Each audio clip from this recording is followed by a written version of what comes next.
Gobierno de Curaçao, después de aprobación del Landsbesluit, el gobernador de Curaçao ha decidido que o empleado não público tem serviço ativo por el dia 5 de junio 2022 está recibiendo una gratificación para un solo dia de 1.750 florín.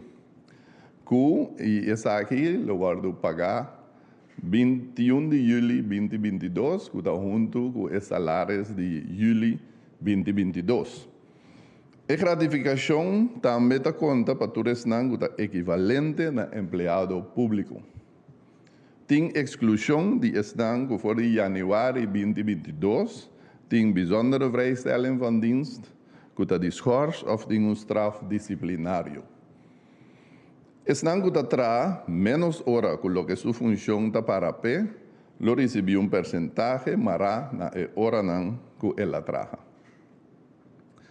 O motivo de com a gratificação é o seguinte: a crise social e econômica ocasionada por Covid-19, o extra trabalho para empregado público ocasionado por a ausência alta de outro colega que está contagiado com Covid-19, o trajeto de VVU, caminho de 446 ambtenaar, tequawar a salir for de governo, 5 tem reemplazante para assinar trabalho.